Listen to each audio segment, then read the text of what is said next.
नमस्कार दोस्तों, मेरा नाम है अभिषेक चौधरी। ज्ञान निधि टू और सक्सेस यूट्यूब चैनल पे आपका स्वागत है। आज हम डिस्कस करेंगे कंप्यूटर मेमोरी के बारे में।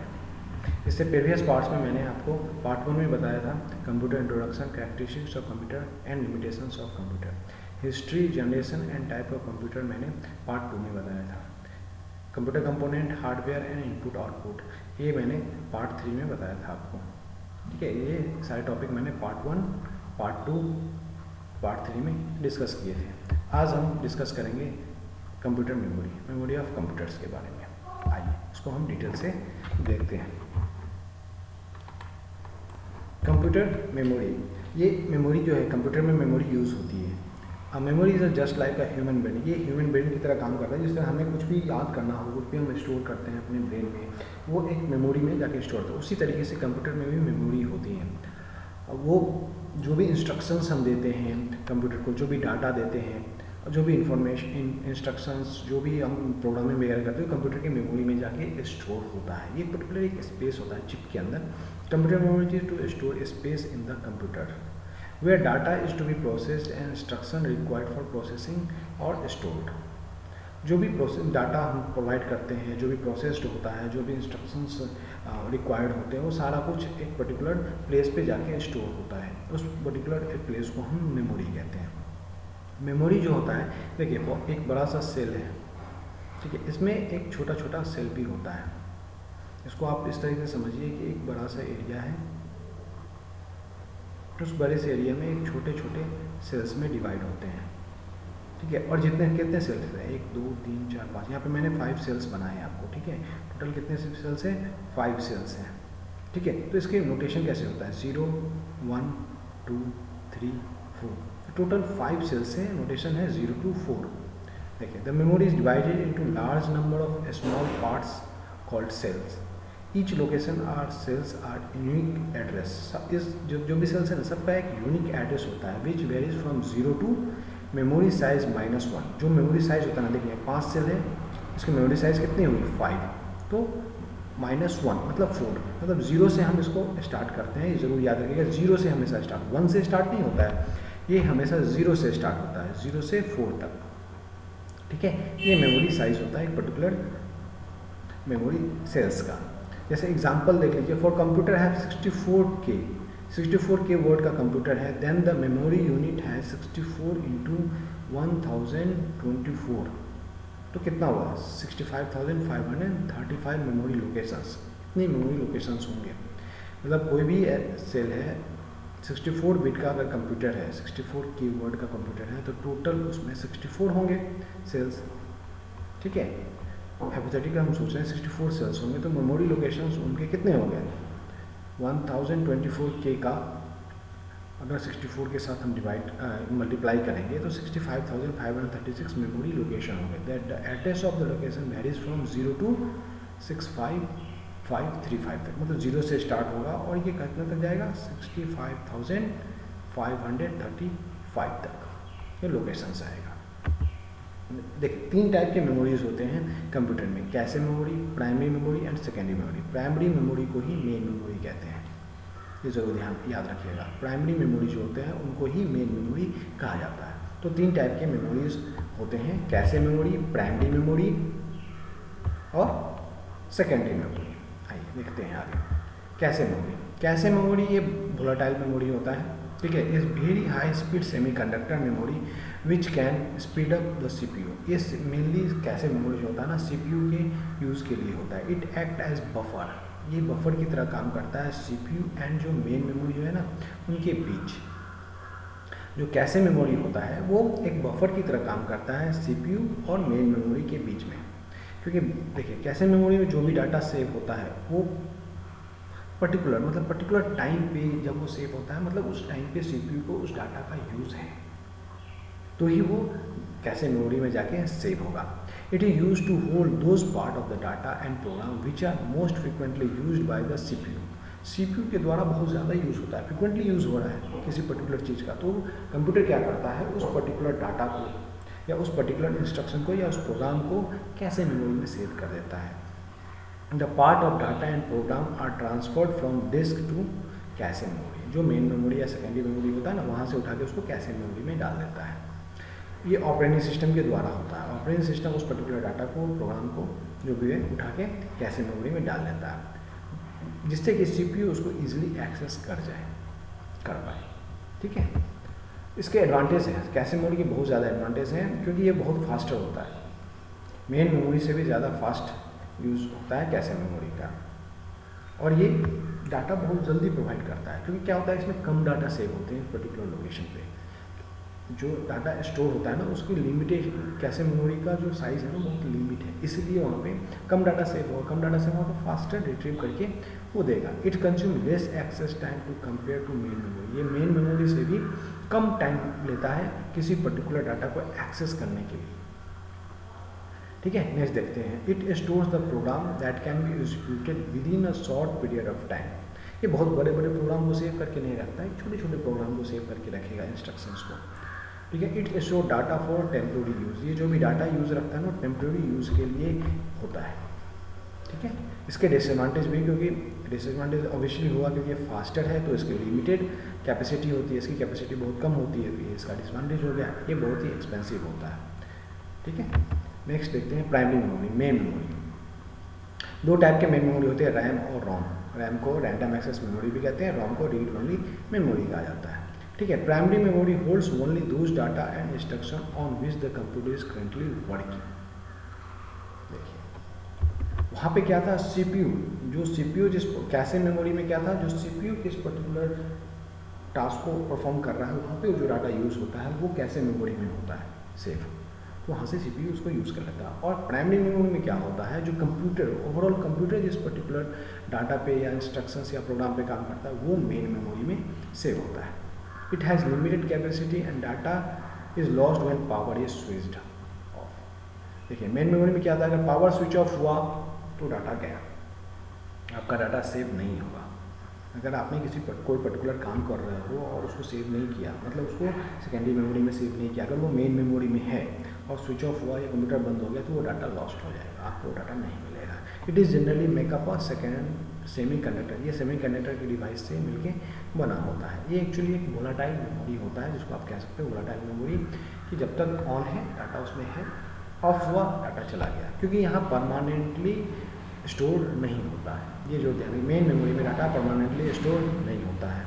This memory are not a fast as register जितना फास्टर रजिस्टर्स होता है, रजिस्टर्स मेमोरी होते हैं, उतना ये फास्ट नहीं होता। The data instruction required to be processed decides in the main memory.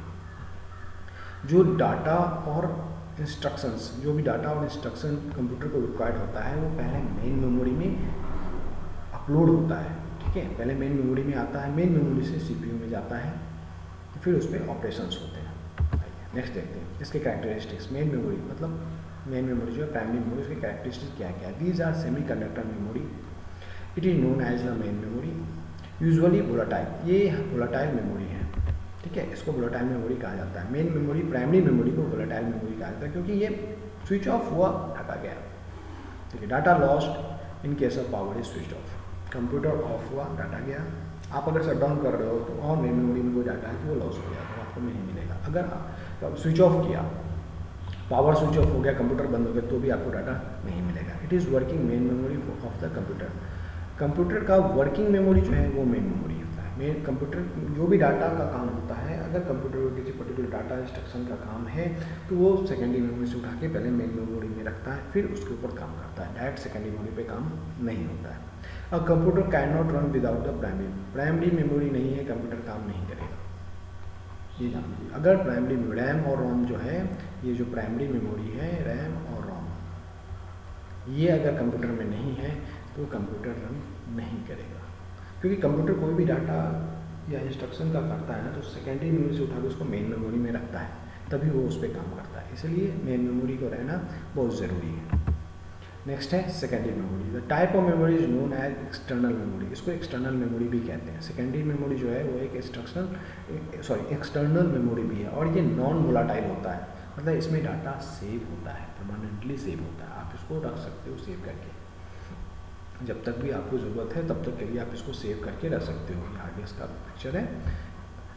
ये स्लोअर होता है मेन मेमोरी से, ठीक है। फास्टर, अब देखिए 3 टाइप की मेमोरी हुई आपको, volatile cache memory, main memory and secondary memory. तो कैशे मेमोरी सबसे फास्टेस्ट होता है, उससे कम फास्टर होता है मेन मेमोरी, और सबसे कम फास्टर होता है सेकेंडरी मेमोरी। मतलब ये स्लोअर हो गया, ये उससे ज़्यादा फास्ट है, और कैशे मेमोरी सबसे ज़्यादा फास्ट है।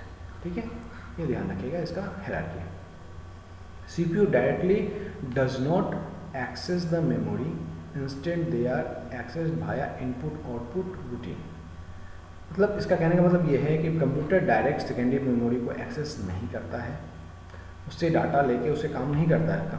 हम CPU क्या करता है, पहले मेन मेमोरी में डाटा डालता है, फिर उस मेमोरी पे जो भी काम है वो करता है पर्टिकुलर डाटा के साथ, इंस्ट्रक्शन के साथ, और जो फ्रिक्वेंटली यूज़ होता है उसको उठा के कैशे मेमोरी में डाल देता है, फिर वहाँ से वो यूज़ करता है। कैशे मेमोरी का लिमिटेड साइज़ होता है, तो जो उससे ज़्यादा साइज़ का अगर डाटा है तो मेन मेमोरी में सेव कर लेता है। सेकेंडरी मेमोरी में डायरेक्ट CPU या कंप्यूटर काम नहीं करता। It contains the secondary memory or faster transfer to the main memory and then the CPU can access it. ये देखिए, the contents of the secondary memory are faster transfer to the main memory. Computer क्या करता है, secondary memory से data उठा के main memory में transfer करता है, फिर इसके ऊपर काम करता है। ठीक है, एग्जाम्पल है सेकेंडरी मेमोरी का CD-ROM, DVD, हार्ड डिस्क, ये इसका एग्जाम्पल है।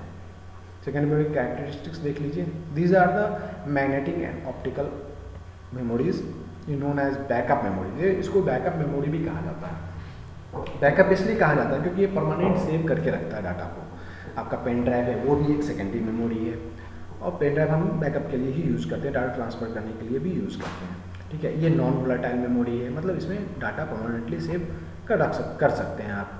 Data permanently stored even if power is switch of. जो भी डाटा आपने सेकेंडरी मेमोरी में करके रखा है वो पावर स्विच ऑफ होने के बाद भी उसमें रहता है। कंप्यूटर ऑफ कर दीजिए फिर भी आपको सेकेंडरी मेमोरी में डाटा रहेगा। जब भी आप कंप्यूटर ऑन कीजिएगा तो आपको वो डाटा उस पर्टिकुलर लोकेशन पे मिलेगा।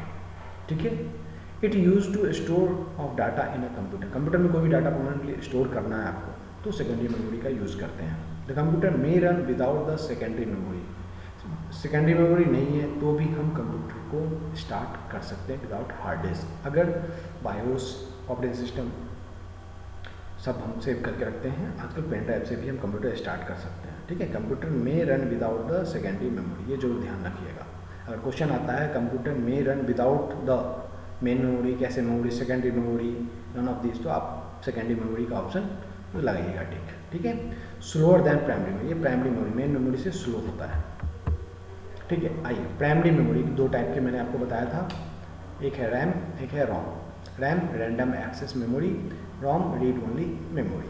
तो जो रैंडम एक्सेस मेमोरी होता है ये इंटरनल मेमोरी कहा जाता है CPU के। ये CPU इसमें डाटा स्टोर करके रखता है, जो प्रोग्राम हो गया, प्रोग्राम रिजल्ट हो गए, जो भी डाटा है इंस्ट्रक्शन से रिलेटेड वो सारा CPU इसमें स्टोर रखता है। It is a read write memory, इसमें रीड राइट दोनों वर्क परफॉर्म होता है। जो रैम है ना उसमें कंप्यूटर रीड और राइट दोनों काम कर सकता है, डाटा रीड कर सकता है, कोई डाटा को राइट करना है, चेंज करना है, अपडेट करना है, वो सारा कुछ इसमें रैम में कंप्यूटर कर सकता है। It is working as soon as the machine is switched off, data is erased. जैसे ही कंप्यूटर स्विच ऑफ हुआ डाटा इसका इरेज हो जाएगा। As soon as the machine is switched off, data is erased. ये जरूर याद रखिएगा, data until the machine is working.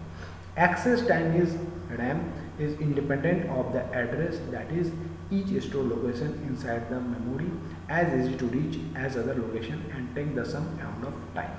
इसका कहने का मतलब ये है कि जो भी डाटा का एक्सेस करने का टाइमिंग है ना, डाटा को एक्सेस करने का टाइम है वो बहुत लेस होता है। सिर्फ पर्टिकुलर सेल पे पहुंचने के लिए, जितने एड्रेस पे पहुंचने के लिए जो टाइम लगता है बस उतना ही टाइम लगेगा। ठीक है, data in the RAM can be access read only but it is very expensive. ठीक है, data in the RAM can be access randomly. आप रैंडमली डाटा एक्सेस कर सकते हो, डायरेक्ट सेल टू सेल नहीं कर सकते। आप डायरेक्ट रैंडमली किसी भी सेल पे आपको जंप करना है तो आप जंप कर सकते हो। जैसे इस सेल बना हुआ है 0 1 2 3 4, ठीक है, 5 सेल है इसमें। अगर आप 0 को रीड करो और डायरेक्ट आपको 3 पे जाना है, 4th नंबर की सेल पे, मतलब 3 सेल पे, तो आप डायरेक्ट जंप कर सकते हो। ये थोड़ा एक्सपेंसिव होता है बट आप कर सकते हो। रोम जो है एक वोलाटाइल, रैम एक वोलाटाइल मेमोरी है। The data store is lost where we switch off the computer में, जैसे मेन मेमोरी का जो फीचर है वो यहाँ पे भी है, रैम ही मेमोरी है, तो computer is there is switch off, मतलब पावर फेलियर भी हुआ, कंप्यूटर स्विच ऑफ भी हुआ तो वो डाटा चला जाएगा।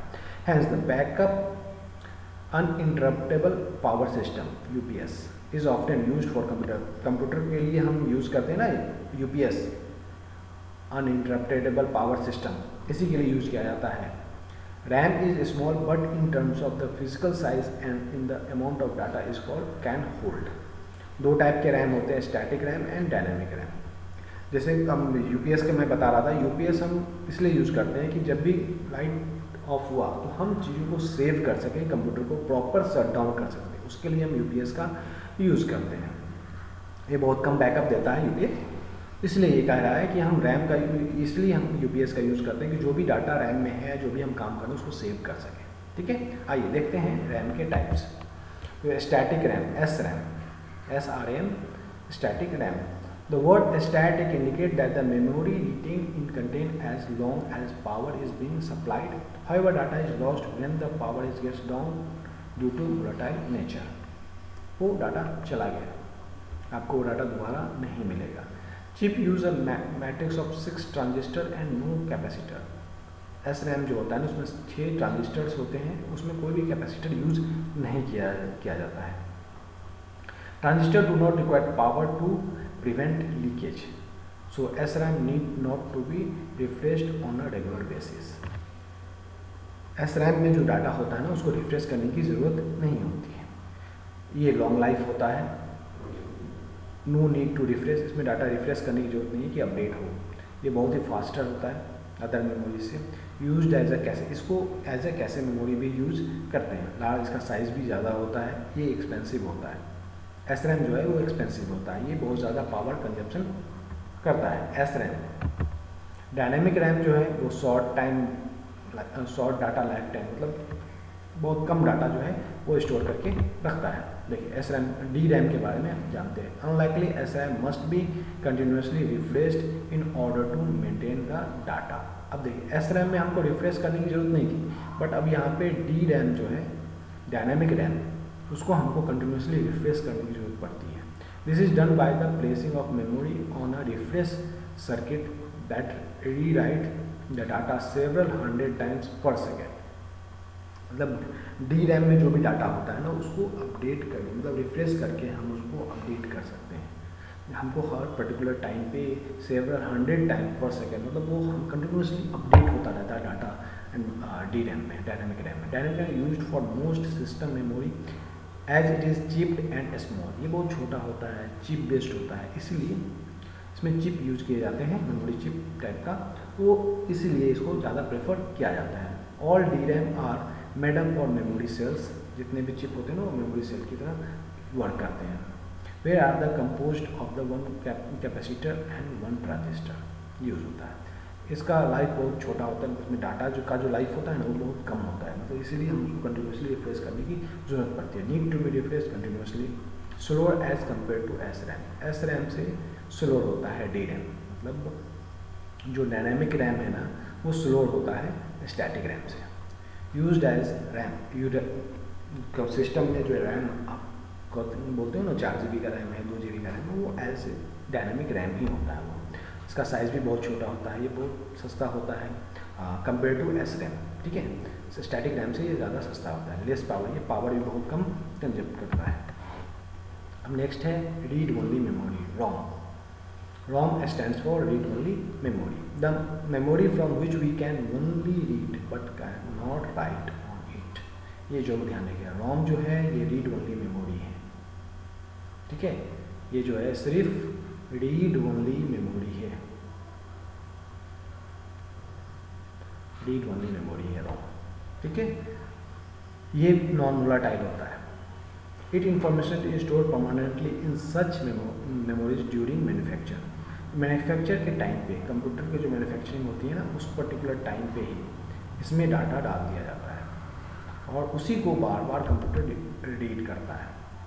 ठीक है, उसको कभी भी रीराइट नहीं किया जा सकता, कभी भी अपडेट नहीं किया जा सकता, बाय कंप्यूटर। एक बार मैन्युफैक्चर रॉम मैन्युफैक्चर हुआ और उसमें डाटा डाल दिया, वो डाटा हमेशा लाइफ टाइम तक रहेगा उसमें। और ROM store such instruction that are required to start a computer. एक पर्टिकुलर कंप्यूटर को स्टार्ट करने के लिए, लैपटॉप कंप्यूटर को स्टार्ट करने के लिए जो बेसिक इन्फॉर्मेशन चाहिए वो रोम में पहले से ही, मतलब जिस समय रोम बनाया जाता है और कंप्यूटर के साथ डाला जाता है ना, इंस्टॉल किया जाता है, उस टाइम पे इसमें जो डाटा डाल दिया जाता है बस। उसके बाद इसमें कभी भी दोबारा आप रीराइट नहीं कर सकते। ये रीड ओनली मेमोरी है, जो याद रखिएगा। ये bootstrap, the operation is referred to as a bootstrap. जो आपका हार्डवेयर कॉन्फ़िगरेशन वगैरह होता है ना, बूट स्ट्रैप में होता है, वो सारे डाटा इसी में रोम में डाल दिया जाता है। ROM chips are not only used in the computer but also in other electronic item like washing machine and microwave। जो रोम का यूज़ है ना वो बहुत बड़ा है। रोम जो है ना वॉशिंग मशीन में भी यूज़ किया जाता है, क्योंकि जो भी मेमोरी से रिलेटेड दिया जाता है, इंस्ट्रक्शंस वगैरह होते हैं, वो सारा कुछ इसमें डाल दिया जाता है। माइक्रोवेव में है ये डाटा, जो भी रीड मतलब माइक्रोवेव आप स्टार्ट करते हो पर्टिकुलर टाइम का, जो भी डाटा इंस्ट्रक्शन जो एडिटेबल नहीं है डाटा, उसको हम कभी रीड नहीं कर सकते, अपडेट नहीं करते, वो सारे डाटा रोम में डाल देता है कंप्यूटर। ठीक है, आइए टाइप ऑफ रोम्स देखते हैं। M ROM, mask ROM, P ROM programmable read only memory, E P ROM erasable and programmable read only memory, और E P ROM electrical erasable and programmable read only memory. इतने type के ROM होते हैं। तो M रोम क्या है, ये बहुत ज़्यादा फास्ट होता है, ये वेरी फास्ट रोम सबसे ज़्यादा फास्ट होता है। Hand written devices that contain a pre programmed set of data और instruction, this kind of ROMs are known as mask ROM which are inexpensive. ठीक है, इसमें जो इंस्ट्रक्शन वगैरह होता है ना, वो सारा कुछ इसमें डाल दिया जाता है। PROM programmable read only memory, PROM is read only memory that can be modified only once by a user. एक बार इसको मॉडिफाई किया जा सकता है, बस एक बार इसको मॉडिफाई कर सकते हैं आप। Read only memory that can be modified only once by a user, user के साथ एक बार इसको मॉडिफाई किया जा सकता है। PROM को प्रोग्रामेबल रीड ओनली मेमोरी, मतलब इसको आप एक बार प्रोग्राम कर सकते हो। The user by a blank PROM and enter the desired contents using PROM program। इसमें PROM प्रोग्राम का यूज़ करके आप इसमें एक बार डाटा डाल सकते हो या इंस्ट्रक्शन डाल सकते हो। Inside the PROM chip there are small fuses which is burned open during programming। it can be programmed only once and it is not erasable। आप समझ गए ना, एक बार अगर PROM में आपने डाटा डाल दिया तो वो इरेजेबल भी नहीं है, एडिटेबल भी नहीं है, आप उसको एडिट भी नहीं कर सकते, अपडेट भी नहीं कर सकते। ठीक है, आइए नेक्स्ट देखते हैं EPROM, erasable and programmable read only memory. मतलब ये इरेजेबल भी है, प्रोग्रामेबल भी है, read only memory. EPROM can be erased by exposing it to ultraviolet light for a duration up to 40 minutes. देखिए अल्ट्रा वायलेट लाइट से हम PROM के अंदर जो EPROM है उसके अंदर डाटा है उसको हम इरेज कर सकते हैं। Usually an EPROM erase achieve this functions during programming and electrical charge is trapped in a insulated gate region. The charge is retain from more than 10 year because the charge has no leakage path. समझ रहे, इसमें एक electric charge पास किया जाता है, जो भी आपको लिखना है ना उसको इलेक्ट्रिक चार्ज की तरह पास किया जाता है।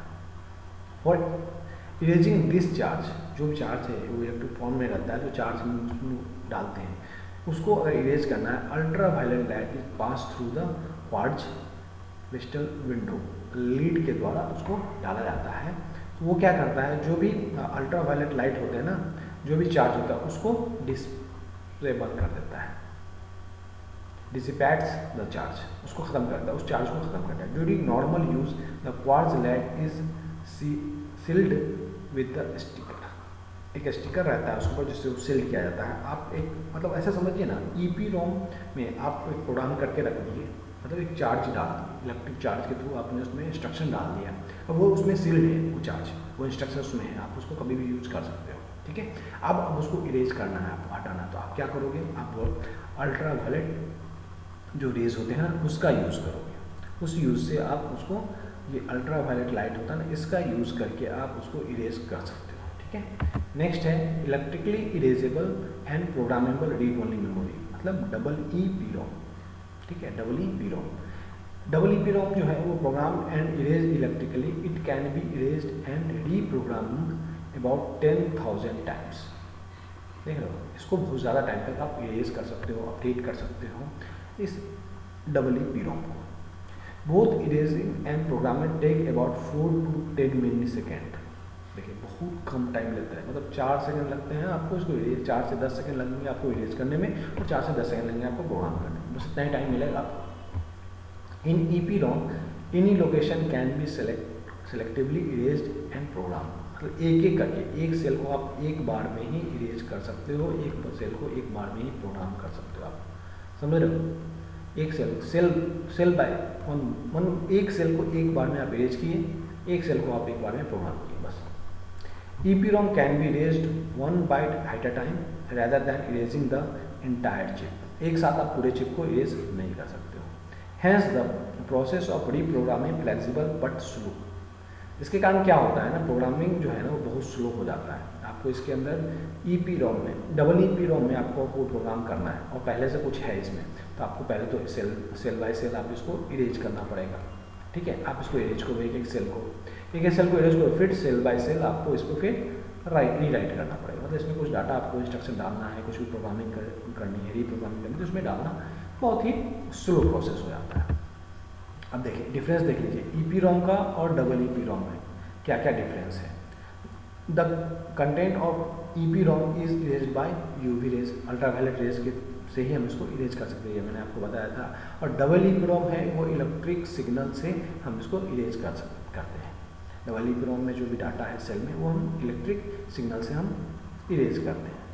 EPROM includes a rock crystal window on the top. ठीक है, EPROM are unit only sealed it and यानी कि प्लास्टिक केस, ये प्लास्टिक केस में रहता है। ठीक है, relative size of cell is EPROM is 1, एक साइज में होता है, और डबल EPROM 3 साइज के होते हैं। अब जो साइज सेल्स के साइज होते हैं ना वो 3 टाइप के होते हैं। ठीक है, EPROM is modern version of PROM। जो EPROM है ना वो मॉडर्न वर्जन ऑफ EPROM है, और डबल EPROM है जो ना वो मॉडर्न वर्जन है EPROM के। मतलब जो पहले PROM आया, फिर क्या आया, EPROM आया, अब इसको एक्सटेंडेड वर्जन के डबल EPROM आया, ये उसका भी एक्सटेंडेड वर्जन, मतलब डबल EPROM जो है ना एक्सटेंडेड वर्जन है EPROM का। ठीक है, ये एक्सटेंडेड वर्जन है। ये है आपका EPROM, ये है आपका डबल EPROM। ठीक है, EPROM में है transistor used in EPROM consumes 12.5 volt. जो भी ट्रांजिस्टर यूज होता है ना EPROM में, वो 12.5 वोल्ट इलेक्ट्रिसिटी कंज्यूम करता है। डबल EPROM में 5 वोल्ट, मतलब ज़्यादा कंज्यूम करता है। ठीक है, EPROM hot electron injection programming technique is used. ये hot electron injection programming technique use, ये जो याद रखिएगा, ये क्वेश्चन बनता है आपका। ठीक है, double EPROM turn effect in use as a programming technique. ठीक है, EPROM as erased consumes 15 to 20 minutes for erasing content। EPROM में जो कंटेंट है ना उसको अगर इरेज करना है कम्प्लीटली तो 15 से 20 मिनट लगता है, बट EPROM डबल EPROM में अगर इरेज करना है तो 5 मिलियन सेकेंड में सारा डाटा इरेज, एक बार में सारा डाटा इरेज, सिर्फ 5 मिलियन मिली सेकेंड में। ठीक है, आइए नेक्स्ट देखते हैं advantage of ROM। Advantage of ROM जो है वो ये नॉन वोलेटाइल होता है, इसमें डाटा सेव होता है हमेशा permanently. Can not be accidentally changed, इसको हम कभी भी चेंज नहीं कर सकते, डायरेक्टली ROM को हम चेंज नहीं कर सकते। ये सस्ता होता है रैम से, इजी टू टेस्ट है, मोर रिलायबल दैन रैम से ज़्यादा रिलायबल है। Static and do not require refreshing, इसको रिफ्रेश करने की ज़रूरत नहीं है। Contents are always known and can be verified. ठीक है, आइए नेक्स्ट देखते हैं मेमोरी यूनिट। कंप्यूटर का जो मेमोरी यूनिट है ना उसको देखते हैं। Memory unit is the amount of data can B store in the storage unit. जैसे हम डाटा स्टोर करते हैं ना, केबी में करते हैं, बाइट में करते हैं, बिट्स में करते हैं, एमबी में करते हैं, मेगाबाइट में, टीबी में करते हैं। तो ये यूनिट है, मेमोरी के यूनिट्स हैं। एमबी हो गया, टीबी हो गया, केबी हो गया, बाइट हो गया, बिट्स हो गया, ये एक यूनिट है। The storage capacity is expressed in the terms of bytes, ठीक है, in terms of byte, where we use RAM, ROM, floppy disk, hard disk, the data is measured using some unit, कुछ unit होता है data का, हम इतना space का, ये मेमोरी यूनिट है। The computer terminology then is called nibble, सबसे छोटा निबल होता है, ठीक है। उसके बाद बाइट, उसके बाद बिट, निबल के बाद बिट होता है, बिट के बाद बाइट, फिर किलोबाइट, फिर मेगाबाइट, गीगाबाइट, ऐसे। Bit is the smallest memory measurement unit, सबसे छोटा बिट होता है, सॉरी मैंने निबल बोल दिया, सॉरी, सबसे छोटा बाइट होता है, ठीक है। Geopbyte is the highest memory measurement unit. Geopbyte ये सबसे बड़ा है अभी तक का मेमोरी यूनिट। GEOPBYT, ये जो याद रखेगा, GOP बाइट, ये सबसे बड़ा मेमोरी यूनिट है अभी तक का, ठीक है। बिट, बाइनरी डिजिट, अब binary digit is the logical 0 and 1 representing a passive or an active state of a component in an electricity, मतलब 0 1 के फॉर्म में ये डाटा सेव करता है। निबल है ग्रुप ऑफ 4 बाइट्स, मतलब 0 जो है अगर सेव होता है तो ये 1 बाइट हो गया, ठीक है। 1 हुआ तो 1 बाइट हो गया, 0 1 बाइट हुआ, 1 1 बाइट हुआ। तो निबल में क्या होता है, 4 बिट इज कॉल्ड निबल, मतलब 4 bit data equal to called 1 nibble, ठीक है। बाइट, बाइट क्या होता है, 8 bit equal to call a byte. तो 8 बिट डाटा जो है उसको कहा जाता है 1 बाइट, ठीक है। A group of 8 bits is called a byte. A byte is a smallest unit which can represent a data item और अ कैरेक्टर, मतलब एक कैरेक्टर को अगर आप कहोगे कि कितना स्पेस लेता है एक कैरेक्टर, अगर ए है कितना स्पेस लेता है, तो हम कहते हैं 1 बाइट। बिट में नहीं बोलते हैं कि 8 बिट हुआ, ठीक है। ए जो है अगर कोई स्पेस लेता है, ये कैरेक्टर है, अगर ये कैरेक्टर स्पेस लेता है तो हम बोलते हैं 1 बाइट का स्पेस लिया। आप कह सकते हैं 8 बिट स्पेस लिया, बट हम ये कहना प्रेफर करते हैं, कंप्यूटर में हमेशा 1 बाइट प्रेफर होता है। Word, a computer word like a byte, a group of fixed number of bit processed as a unit which varies from the computer to computer but is fixed to each other computer, मतलब अलग अलग computer का अलग अलग unit, मतलब size लेता है वो पर्टिकुलर वर्ड को सेव करने के लिए, ठीक है। नेक्स्ट है kilobyte. 1 kilobyte equal to 1024 byte, ये याद रखिएगा, ये मेमोरी यूनिट जो याद रखिएगा, जो मैं आपको अभी बता रहा हूँ सारा, ये पाँचों, ठीक है। 1 KB 1 KB equal to 1024 bytes. Megabyte उससे ज़्यादा, 1 MB, मेगाबाइट MB होता है, 1 megabyte 1024 kilobyte. 1 GB equal to 1024 byte. 1 TB equal to 1024 GB। और 1 PB petabyte equal to 1024 TB। ये जरूर याद रखिएगा आप, इसमें ऑब्जेक्टिव क्वेश्चंस बनते हैं और पूछे भी जाते हैं। Computer data and information, what is data and what is information, आइए इसको हम डिटेल में देखते हैं। एवरीथिंग इज कॉल्ड डाटा, कुछ भी है तो एक डाटा है, आपका नाम है एक डाटा है, ठीक है। Data can be defined as representation of the fact, concept और instruction in formalised manner which should be suitable for communication, interpretation और processing by human और electric machine। जो मतलब इसका है सिंपल सा मीनिंग है, एवरीथिंग इज कॉल्ड डाटा, कुछ भी आपका नाम है वो डाटा है। कुछ भी कहने का मतलब ये हो गया, आपके पास एक पेन है और पेन की कंपनी का नाम है तो एक डाटा है। आपके पास एक पेन है, ये एक डाटा है, कंपनी का नाम है वो भी इस पेन से रिलेटेड है, वो एक डाटा है।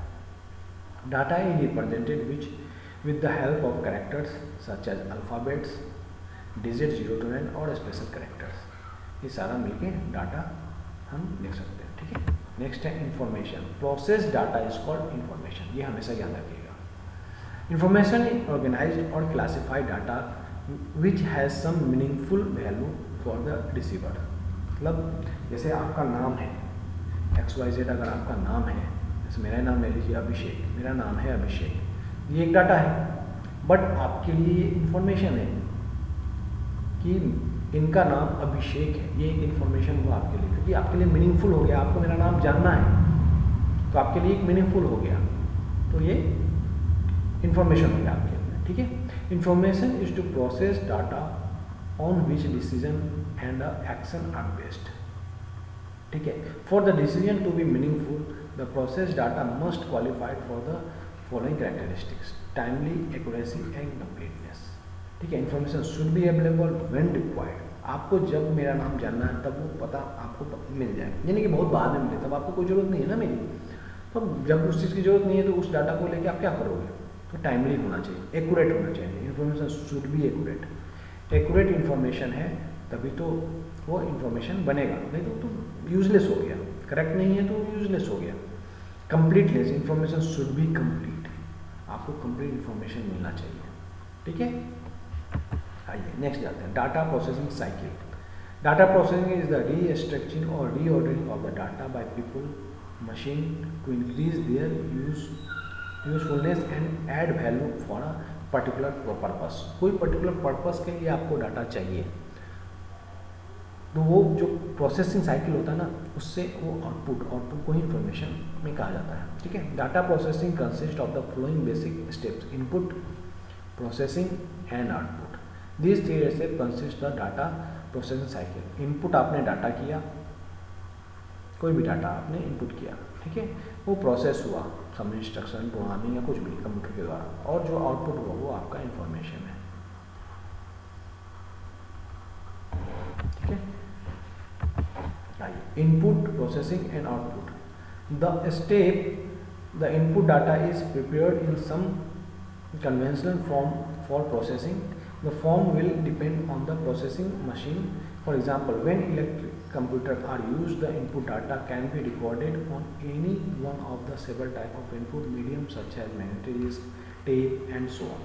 जैसे आपको इनपुट डालना है कंप्यूटर में, आप इनपुट कैसे डालोगे, कीबोर्ड के थ्रू इनपुट डालोगे, मेमोरी में कुछ डाटा ऑलरेडी सेव है आपका, मैग्नेटिक डिस्क हो गया, हार्ड डिस्क हो गया, पेन ड्राइव हो गया, उस तरह से आप डाटा उसमें डाल सकते हो कंप्यूटर में, तो वो एक इनपुट हुआ। Processing, the step of processing, the input data is change to procedure data in a more useful form.